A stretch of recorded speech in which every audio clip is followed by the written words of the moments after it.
Has the Nipah virus arrived? Ugh, is an even heavier new pandemic coming? Look, we go to December 29th, 2025, to a hospital just 25 kilometers from Kolkata, which is the third most populated city in all of India. There, two nurses who shared a shift attending to a patient with severe respiratory problems, a few days later, on January 4th, bang!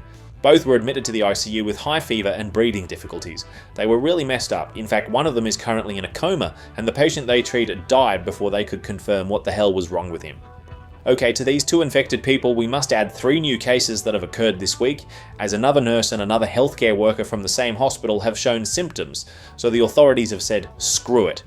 The emergency protocol is being activated nationwide, and if this thing gets out of hand, it's going to be a total mess. Okay, Luchera, but is the Nipah virus really that serious? Is it new or what? Well, yeah, more or less. It showed up recently in Malaysia back in '98, and that very first outbreak was actually pretty intense. 265 people ended up catching it, and out of those, 108 of them kicked the bucket. What's more, to try and halt its spread, they had to cull 1 million pigs because the virus had jumped from the pigs to the farmers. But anyway, I'm telling you that usually bats are the ones who spread it through their saliva and urine. Here, you don't need one of these creatures to come and give you a golden shower all over your face. If they just leave a bite mark on a fruit or pee on it, poof, it's contaminated.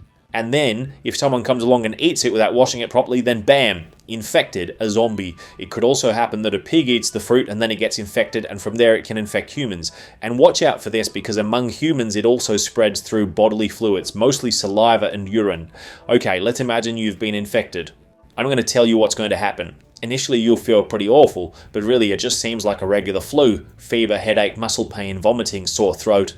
What happens is that in some people things escalate quickly and severe respiratory problems arise, or even dizziness, drowsiness, confusion, seizures, as it can inflame your brain. And when that happens, you already have to type GG in the chat because you'll most likely be in a coma in less than 48 hours.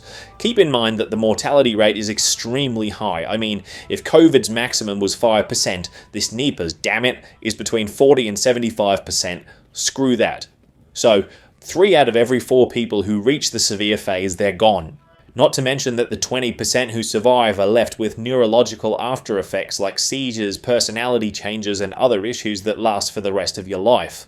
The only good thing is that it's not as easily transmitted as COVID, but that's it, there are no other good things. Even today, there's no treatment for this virus, so doctors just wait for your immune system to fight in the deathmatch of your life to see who wins.